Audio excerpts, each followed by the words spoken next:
Welcome into today's episode where we're going to talk about the one thing that people don't think they can find in today's housing market: affordability. Today, I'm going to lay out the most affordable cities in the United States right now in 2026, and I'm also going to debunk all the fear-mongering that's out there about this topic. Let's go. How to Buy a Home educates, protects, and connects first-time homebuyers to qualified vetted realtors in their area. Whether you're looking for DIY information or step-by-step guidance, How to Buy a Home is the #1 resource for first-time homebuyers. What is happening, my How to Buy a Homies? David Sidoni here, and I'm ready to bust the BS that you've been hearing about home buying affordability. Because right now, if you spend even just 2 or 3 minutes online, you would think that the entire housing market is dead, buried, and set on fire. Every headline says the same thing. Nobody can afford homes. First-time buyers are locked out forever. Young people have no chance. And you know what? Maybe you should just wait for the crash. And you know what? I get it.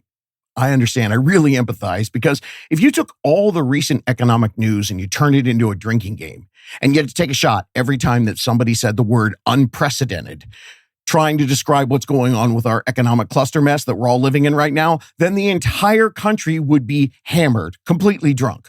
Because the post-COVID housing market has done nothing but increase, while at the same time becoming less and less affordable. So when people say, how is anybody buying homes right now? I get it. But here's the thing that the headlines never seem to explain. If affordability were truly dead, homes would not be selling by the millions, especially for the last 3 years. What I try to do here is make sure that everybody understands the facts and the data. And I've got news for you. It's been 32 months of unaffordability. Since October 2023, that was the peak of housing unaffordability. It's actually cheaper in 2026 than it was 3 years ago, because home prices, yes, they've continued to go up, but only slightly. And at the same time, interest rates have dropped each year since then. The affordability crisis that everyone's freaking out about, it's all BS. I'm absolutely not saying that homes aren't decidedly more expensive today than they were 5 years ago. But I'm warning you that if you're waiting for things to go back to that because nobody's ever going to be able to afford these new prices, you're going to be singing the same song in 2, 3, or 4 years, and you're going to be left behind. I've been monitoring the housing market for decades, and over the last 7 years or so, I've locked myself in my research cave 24/7, 365, and here's what I've discovered. It's weird. It doesn't make sense. But the math says it's been 32 months since the peak of unaffordability, the worst time ever, and the market hasn't crashed in almost 3 years. In most places, prices didn't drop. Interest rates have gone down, and first-time homebuyers are still buying homes. So 2026 existing home sales right now, we're on pace for 4 million homes to be sold. And pending homes just in the last month, they're up 1.4% from last month. So that means people are still buying homes every single day in the exact same market that the internet keeps calling impossible. And most first-time home buyers out there, they're not getting gifted a down payment to buy a home. I see that a lot. Oh, well, the only way you can buy is if, you get a big chunk of money from your parents. The average down payment, and this is not just for this year, but for the last 3 years, the most unaffordable time ever to buy a home, average down payment was only between 8 and 9%. And here at How to Buy a Home, since that peak in 2023, we have seen thousands of buyers find affordable monthly payments doing it all on their own with no help. They're using 0 down payment programs or 3 to 5% down payment programs. And they're getting real first-time homebuyer assistance from banks other than the bank of mom and dad. Now, I'm going to get more into all that in a minute. But first, I want to perk some of you up with the list of the current most affordable housing markets in the U.S. The data shows that with the right planning and using the right strategies and techniques, all markets out there actually have affordable solutions when you're using a rent replacement strategy. But this list I've got for you, it's just the most advantageous places in 2026. I've aggregated this list from a whole bunch of different lists, because if you go out there and you just look at one list, another list might be completely different, because affordability ranking lists, they use tons of different criteria and data points. So this comes from the Zillow first-time home buyer list, the Zillow starter home affordability list, the Redfin affordability list comes from Wallet Hub that did a really awesome full aggregation of everything where they were looking at large cities, mid-cities, and smaller cities. Also looked at the U.S. Census Bureau, the National Association of Realtors, and the Council for Community and Economic Research, and the Insurance Information Institute, as well as I took a peek at Consumer Affairs. Put them all together. I nerded out hardcore so that you could get the most accurate current information. So number one, and this is taking all the lists, and each of them had different ones, but this one was number one on most of the lists. Pittsburgh, Pennsylvania. Right now, their median home values are $240,000, and it's frequently named the most affordable city or the most affordable large city housing market because a lot of times there, at $240,000, the mortgage is often cheaper than the rents in the big city of Pittsburgh. Next on the list is Detroit, Michigan. Median sales price, $211,000, and over 60% of the active listings remain affordable to households that are earning the city's median income. In Atlanta, 45.2%, about 1 in 4 listings we're seeing price cuts happen. And when you factor that in with the average salary there and the average home price, it's a really affordable place. Buffalo, New York, typically their home values are $271,000. It's got one of the highest concentrations of affordable listings with nearly 70% of the homes that are for sale accessible and affordable to renters. Next is St. Louis, $265,000 home. It always ranks as one of the best buy cities. It's got low living costs and a high share of affordable inventory. And then we got Cleveland, Ohio, same thing. Lower minimum income for buyers, making it highly attainable. Next is Louisville. I think I said that right. They've got 23% more inventory this year than they did last year. And right now, their numbers are looking at 54.1% of the homes that are for sale are considered affordable. Next, we got Memphis, Tennessee, $255,000 homes, nice low cost of entry there.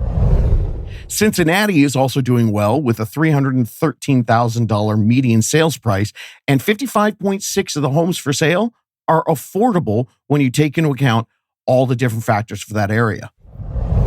Indianapolis, another great one, $286,000 home, features a relatively low median home values compared to the cost of living, especially when you're looking at the surrounding regions around Indianapolis. This one was interesting to me. Baltimore, it's had an inventory increase of 7%, which means right now, 62% of the homes for sale are affordable. Green Bay, Wisconsin, I see this one all the time. With their median income and their cost of living being 13% below the national average, it's very affordable to buy a home. If you're renting in that area, you should be able to do a nice lateral move over to become a homeowner. Next, we've got Jacksonville, Florida. Pretty much most of Florida and most of the big cities in Texas, they're on the list for affordability. That's why the next one is San Antonio. 27% of the listings had price cuts. And then Houston, again, their inventory is up 12%. We're seeing price cuts there. Dallas, where over 50% of the homes on the market are considered affordable for even your just average renter. And then we'll move over to the South and we'll talk about Raleigh. Typical home is $436,000, but because we've had an inventory increase of 26% from last year, 48% of the listings are considered to be affordable. Chicago, 55.1% of the homes for sale are affordable, and Omaha, Nebraska, its cost of living is 10% below the national average. Big cities like Las Vegas, Milwaukee, Philadelphia, we've had a bunch of homies from Philadelphia. Portland had a bunch from there too. Nashville, Denver, Richmond, Washington, D.C. as well. Rochester, New York, Virginia Beach, Tampa Bay, Orlando, Kansas City, Birmingham, and Seattle. And when we look at the mid-size and smaller size cities, especially in the Midwest and especially in the South, true home buying affordability is mathematically attainable for anyone doing the average rent there. So that's your list. Now let's talk about affordability in general, because affordability is harder than it was a few years ago. I am absolutely not denying that. But without the right solutions, the right strategies being given to the first-time home buyers, they're dropping to the lowest level ever. I mean, like in the past couple of years, the lowest since they started recording how many first-time home buyers there were back in 1981. And the average age, which usually is right at 32%, it's jumped up to 40 years old. And this is the critical point that nobody talks about after they throw out those scary numbers and they say, look, see, I told you no one's buying homes. Even with all those obstacles and those bad statistics, there are still hundreds of thousands of first-time home buyers still becoming homeowners every year. And they're doing it on their own because the market isn't saying, no, you can't afford this. If they did, we would have crashed in the last 32 months. What the market is saying is, you need a better strategy. The increase in age from 32 to 40, that is not because people need more time to save up to be able to afford anything in this market. It's because the real estate industry is broken and first-time home buyers, they need more time to discover the truth and the strategies to buy a home. Affordability does change. Like, you don't just make a spreadsheet today and it's the same next month. It's not even the same next week. It's not even the same tomorrow. Because every single home that you look at, one, they could be the same price, but because of the way the seller is negotiating, because of the different seller credits you could get or the different loan programs, the different structures on that particular home, they might be the exact same price. One could be $20,000 out of your affordability, and one could be $30,000 more affordable than you thought it was. It changes based on loan products, your down payment options, your seller credits, geography of the home. Not to mention, of course, the insurance and taxes, which are different for each home. And then your personal debt structure, your income growth, your negotiation leverage, and your long-term goals with that home purchase. Affordability, it's a complex formula. And most importantly, the biggest part of that formula is it's personal. It is not one universal formula that applies to everybody. There's a great example of that in episode 456 in my interview with Kennedy. Nothing explains this current misconception about housing affordability better than her story. If you haven't listened to 456, go listen to it. She was listening to the news and the social media. She figured, well, I'm 24 years old with $8,000, but you know what? This is a dream. I really want to do this. So she thought maybe I'll be able to buy a home in 3 years. Turns out when she was shown all her options and shown all the strategies and the tactics and the techniques, she ended up buying a home in 3 months, and it cost her $6,500 all in, down payment and closing costs. And the kicker is her friends bought a similar house for a similar payment, and they had to come in with $60,000 at closing. So in 2026, what I've done to help lift you up is I have busted my ass to make sure that you are overinformed. There are podcast episodes that are more detailed than I've ever done in the past with updates to the formula that has worked for tens of thousands of first-time home buyers. This is a proven strategy and technique. I went super granular, showing you how to build this strategy in episode 443. That's the first time I talked about housing affordability this year. I explained that buyers need to stop looking at affordability in black and white or yes or no style and start understanding that affordability is fluid. And what's happening right now in the market is most people are only hearing that story about our friends. $60,000 is what it takes to buy a $300,000 house. So how can anybody afford to buy a house? I get it. I understand why people think there's no way that they could afford a home if that's the only story you're being told. Thankfully, Kennedy had the good sense to explore her options, and look at what she got. So this is why I want to help you, because I get frustrated when I hear buyers self-diagnose themselves right out of the market before they've ever actually talked to a true advocate, a realtor or a lender who specializes in first-time home buyers. In episode 482, I literally said, do not self-diagnose your buying power, because every single week here at How to Buy a Home, we see buyers discovering options they never knew existed. Low down payment conventional loans, FHA, USDA, VA, seller paid closing costs, mortgage rate buy downs, down payment assistance program, layering multiple strategies together, stacking them on top of each other. We see buyers getting into $400,000 and $500,000 homes with far less cash than most people assume is required and with an affordable payment that still fits in their budget.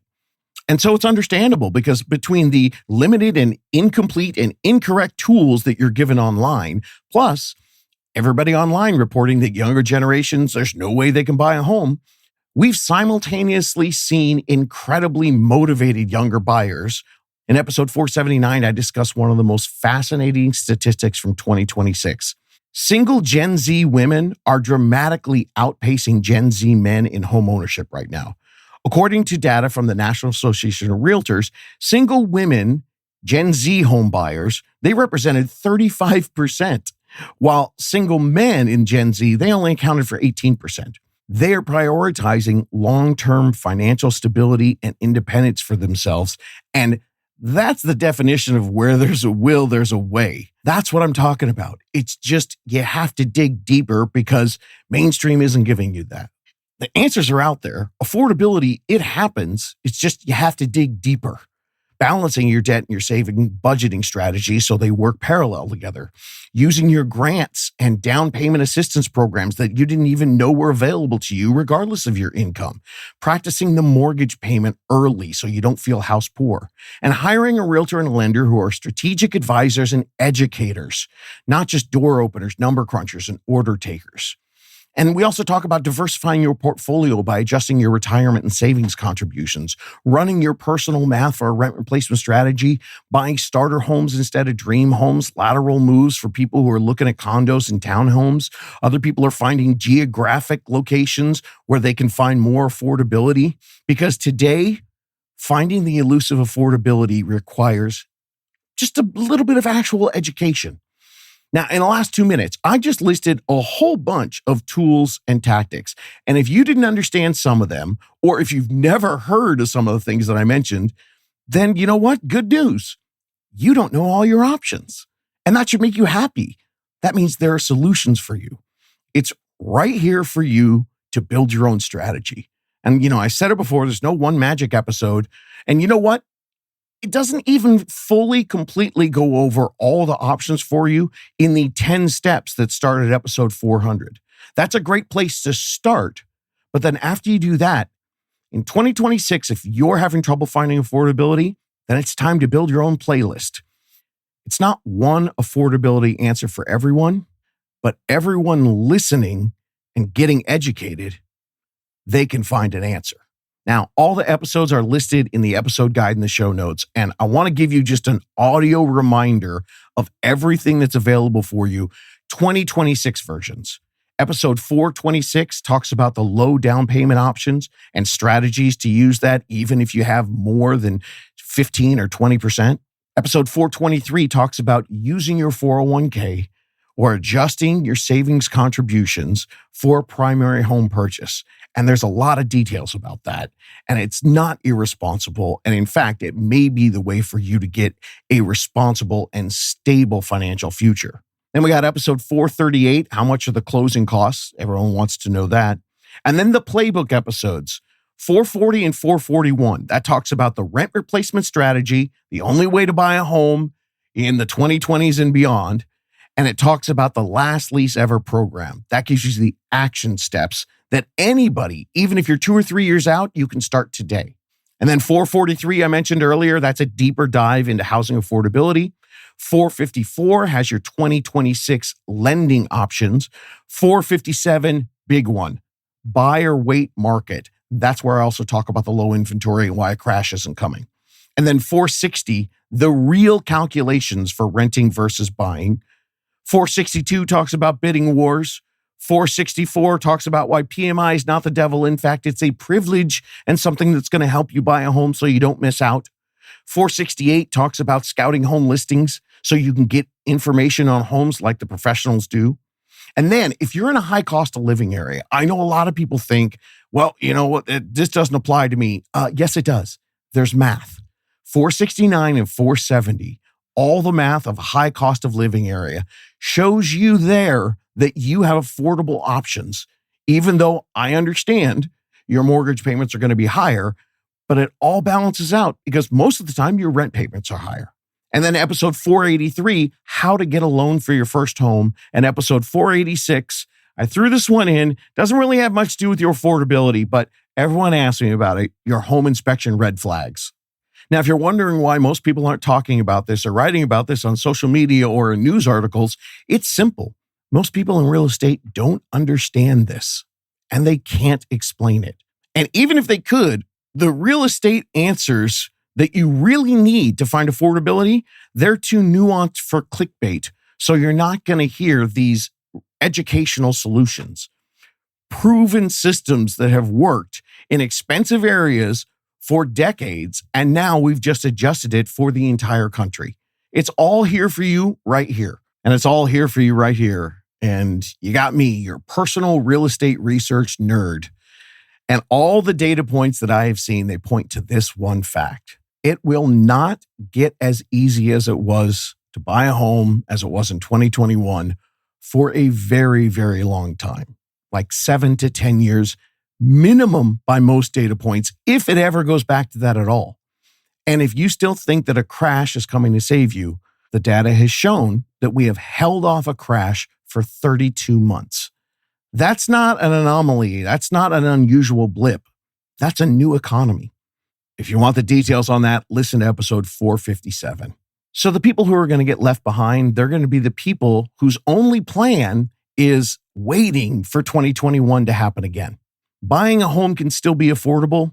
It's just not being taught mainstream. And that's why I've spent all these years teaching the parallel planning, having you work on your debt while you save and work on your credit while you research, know your numbers early, talking to a realtor and a lender, and then use that team, a cohesive unit of people that are your advocates, helping you to find all your options and build your strategy. Because the biggest mistake I see is people waiting until they feel perfect before they reach out to people or they go check out their options with professionals. And when they end up coming to us because they wanted to be perfect first, almost every single one discovers that they could have started this years earlier and probably purchased a home years earlier. I mean, not that affordable homes are getting more and more difficult to find. That sucks. But the tragedy is that millions of people have been convinced that they should quit this whole process before they even get started and before they understand all their options. And the people who are winning right now, they're not the people who waited for perfect conditions. They're the people learning the game while everyone else is arguing online about whether the game is broken.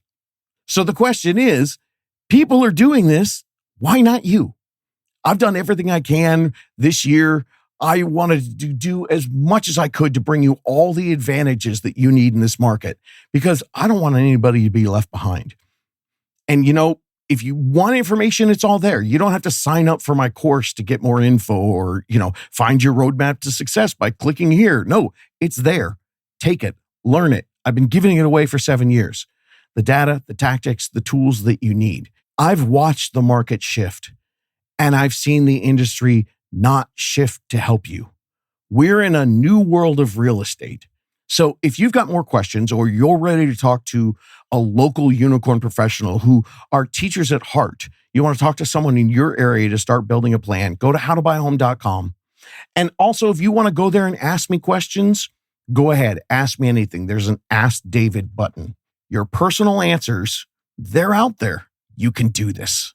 Looking for more DIY education or your own personal step-by-step guidance through the home buying journey?